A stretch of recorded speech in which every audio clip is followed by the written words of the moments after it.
up, everybody? The Toy Mantis is back with a new toy review today, and today I'm going to be reviewing the DC Multiverse Batman Earth 32 figure and Green Lantern. Now this is the Dawnbreaker Green Lantern next to the Hal Jordan Green Lantern, and I'm going to go and see how these guys look, but definitely looks like it already comes with a lot of cool stuff here. But here you see Batman Earth and Green Lantern Hal Jordan. Here you'll see a nice image of them in the back and see some other figures that are coming out soon or have already been released. Actually, all of them have been. Okay, here are the figures now outside the box, and real quick I'll go over their accessories. So the Green Lantern Batman Dawnbreaker, he comes with that same old construct he had with his previous release. That's just that bat expanding out with a few other bats at the bottom. So we've seen that before with his original release. Now with Hal Jordan here, he comes with a jetpack, and it's got a peg, so this is be able to place on his back. And then he also comes with a boxing glove construct that will go over his arm. Now these figures also come with a specially designed stand for them, and this is really cool, very nicely detailed. Maybe you can pop up on camera, but you can see the Green Lantern symbol is hidden here in the middle. Here you kind of get like a cloud looking thing here. You can see there's a rocket, so this rocket is shooting, and here's the blast effect. And with Dawnbreaker's side, it gets darker. You can start seeing chains getting thrown around here. I'm not entirely sure. I think that's like supposed to be like an octopus or something like that, like a tentacle type. So that's kind of what's going on here, and you can put these guys in between their little battle here. Now, as for the figure themselves, extreme repaints here, especially Dawnbreaker. Dawnbreaker, looking at his previous release, and it's kind of weird, this dude gets 2 releases anyways, right?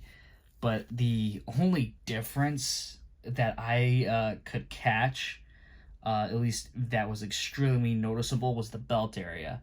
And you can see with the old one, the light in the center of it is much brighter compared to the new release where it's a little bit darker. The belt might be a little bit darker. It's so hard to tell though. The original might be a little bit lighter on there. Maybe just a bit darker overall with this Green Lantern Dawnbreaker. But still not much more difference. It should have had a bit more. Very much just a straight up re-release practically. Now with Hal here, he shares that same John Stewart body. You know, he's got a very unique head sculpt, so this is kind of like that big buy here. You know, you're getting a Hal Jordan figure, and that this is like the first, I believe, from McFarlane now, because all he's been doing was John Stewart. So now we got this. Now for this one, the hands were painted white, so that he had that glove effect. You could see the ring pops up more better here. The style of the paint layout on this figure is like the classic, right?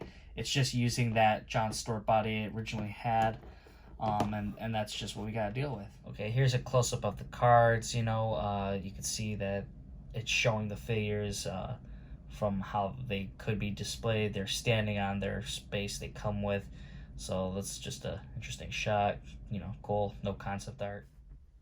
Okay, here's them with everything now applied to them. You know, you got that boxing glove, the jetpack, the bat construct, and then the base, of course, that they have. The figures also came with their own, like, figure stands that are very, very much pointless. I really think that if they were gonna include stands anyways, then they should have just made it their flight stands. You know, I mention this every time I think that a character deserves it. I mean, Dawnbreaker originally got one too, I believe. He came with a flight stand, and now they're drifting away and putting us with the stands that no one wants. You know, I mean, I'm sure some people use it, but God, I mean, flight stand, you already got a peg at the bottom here. If someone really wants to use it, you give them the option. This thing can come apart, so just give people flight stands, McFarlane. People can actually use them and make the displays look even better. And when you have a jetpack that's included for Hal here, it's like, it's so necessary. You need to have it. It just would come off better, I'm assuming. So, I mean, if people don't want to put them on the base, boom, you got this. Like, why is this so hard to do? I mean, they made the 4-pack with the Robin Crows and the Bat Who Laughs for $40, so I know it's definitely not costing them that much to make a flight stand for a $40 2-pack with a few accessories. Definitely would be nice to have just seen the flight stands instead of the regular stands that we all hate. At least I do. Here's Hal now next to John Stewart, and you can see that the sculpt is exactly the same. It's just always the paint's applied differently. They got trigger fingers for some reason. It's just, I mean, obviously John Stewart had it, but I mean, it kind of got carried along with Hal. So that's kind of like a little con, I guess, about making it really 100% a repaint. Definitely needed some fist hands here. Okay, so with these figures, I'm going to give Hal Jordan here a 7 out of 10. He's a very nice sculpt on the head. He does come with some cool things. It is a downside that he does not have his own unique sculpt, though. But with the paint differences, I mean, it does kind of add up a little bit enough to, from a distance, you'll say, hey, that is Hal Jordan, his own little suit. Now, Dawnbreaker here, I'm going to give this dude a 1 out of 10. Why? Is because this figure already came out. The slightest difference is making it just a bit darker, and that is simply just, pointless. That was really the downside to this set, is Dawnbreaker here, because no one really needed this anymore. It's an unknown character that isn't really required to have another re-release, especially this soon. And if you look at how many Green Lantern characters there are, Todd had like an endless selection of doing characters.